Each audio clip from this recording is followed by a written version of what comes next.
ரேவதி டைரக்ஷனில் பிரியாமணி, சம்பத்ராஜ், ஆரி அர்ஜுனன், அம்ருதா ஸ்ரீனிவாசன், மேகா ராஜன்லாம் நடிச்சு இப்போ ஹாட் ஸ்டாரில் பேன் இண்டியன் லாங்குவேஜஸில் ஸ்ட்ரீம் ஆகிட்டு இருக்க தமிழ் ஒரிஜினல் சீரீஸ் தான் குட் வைஃப். கல்யாணம் ஆகி பல வருஷமாக பிரியாமல் ஒன்றா இருக்க சம்பத்ராஜ் அண்ட் பிரியாமணி கப்பிள் ஒரு நாள் வெட்டிங் ஆனிவர்சரி செலிப்ரேட் பண்ணும்போது சம்பத்ராஜ் வேற ஒரு பொண்ணோட இருக்க வீடியோ லீக் ஆகி அது வைரல் ஆகுது. அது மட்டும் இல்லாமல் அந்த பொண்ணை அவர் ஒரு வேலை பண்ணுறதுக்காக லஞ்சமாக அந்த பொண்ணையே கேட்டு வாங்கினதா சொல்லி அவரை அரெஸ்டும் பண்ணுறாங்க. ஃபேமிலிக்காக லா ப்ராக்டிஸை விட்டுட்டு ஃபேமிலி கூட டைம் ஸ்பெண்ட் பண்ணிட்டு இருக்க பிரியாமணி இப்போ மறுபடியும் லா ஃபார்மில் ஜாயின் பண்ண அதுக்கப்புறம் நடக்கிற இன்சிடென்ட்ஸ் தான் குட் வைஃப். இந்த சீரீஸில் மொத்தம் 6 episodes. Each episode around 40 minutes கிட்ட வரும். சீரீஸ் ஆரம்பிச்சது டீசெண்டாக தான் ஸ்டார்ட் ஆச்சு. பட் போக போக சில சப்ளாட்ஸ்குள்ளே போய் மெயின் பிளாட் எங்கடான்னு கேட்க வைக்கிற மாதிரி தான் இருந்துச்சு. அந்த சப்ளாட்ஸுமே அவ்வளோ இம்பாக்ட்ஃபுல்லாக இல்லை. பட் அந்த சப்ளாட்ஸ்க்காக எடுத்துக்கிட்ட கண்டென்ட் கண்டிப்பாக மச் நீடட் அண்ட் மச் இம்பாக்ட்ஃபுல்னே சொல்லலாம். பட் அதை ப்ரெசென்ட் பண்ண விதம் ரொம்பவே எஃபர்ட்லெஸ்ஸாக ஜஸ்ட் லைக் தட்னு தான் இருந்துச்சு. சரி, மெயின் பிளாட்டாச்சும் நல்லா இருக்கும்னு ஒரு வழியாக எல்லா சப்ளாட்ஸையும் கடந்து வந்தா மெயின் பிளாட் அதுக்கும் மிச்சமாக ரொம்பவே சப்புன்னு தான் இருந்துச்சு.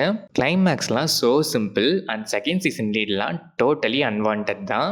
பிரியாமணி இந்த சீரீஸோட மேஜர் ப்ளஸ், பெர்ஃபார்மன்ஸ் மேஜர் ஹைலைட்னே சொல்லலாம். நோட் வர்த்தி. சம்பத்ராஜ் பெர்ஃபார்மன்ஸ் நல்லாவே இருந்தாலும் ஸ்கோப் பெருசாக இல்லை. சீன்ஸ் நிறைய இடங்கள்ல ஆர்டிஃபிஷியல் ஃபீல் தான் கொடுத்துச்சு. ஆரி அர்ஜுனன் சில எமோஷனல் சீன்ஸ்ல கனெக்ட் ஆனாலும் பிரியாமணி கூட காம்பினேஷன்ல வர சில சீன்ஸ் அண்ட் குறிப்பா சொல்லணும்னா அதை விட செகண்ட் சீசன் லீட் கொடுக்குறேன்னு இவர் கேரக்டரை ரொம்பவே கேவலப்படுத்திட்டாங்கன்னு தான் எனக்கு ஃபீல் ஆச்சு.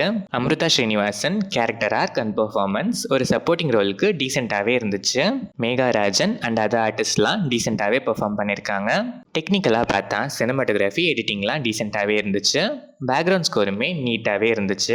ஓவராலாக பார்த்தா பிளாட்டாக கூட ஓகே தான், ஸ்டார்டிங்கும் ஓகே தான். பட் போக போக சப்ளாட்ஸ்லாம் தீம் இம்பாக்ட்ஃபுல்லாக இருந்தாலும் ப்ரெசென்ட் பண்ண விதம் அதுக்கு அப்படியே ஆப்போசிட்டாக இம்பாக்ட்லெஸ்ஸாக இருந்துச்சு. அதுவும் சில கோர்ட் ரூம் சீன்ஸ்லாம் ரொம்பவே ஜஸ்ட் லைக் தட் மாதிரி ஹேண்டில்டு.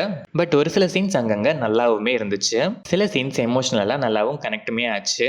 அந்த சீன்ஸ் மாதிரியே மொத்த சீரீஸும் ஸ்க்ரீன் பிளேல எஃபர்ட் போட்டு பண்ணியிருந்தா கண்டிப்பாக ஒரு நல்ல சீரீஸாகவே வந்திருக்கும். பட் ரொம்பவே எஃபர்ட்லெஸ்ஸாக கேஷுவலாக வந்திருக்க ஒரு பிலோ ஆவரேஜான சீரீஸ் தான் இந்த குட் வைஃப். எவ்வளோ போர் அடித்தாலும் பரவாயில்ல, பார்ஷியலாக என்கேஜிங்காகவும் சில சீன்ஸ் எமோஷ்னலாக இருந்தாலும் போதுங்கிற மைண்ட் செட்டில் இருக்க ஆடியன்ஸ் ஒன்ஸ் ட்ரை பண்ணி பார்க்கலாம்.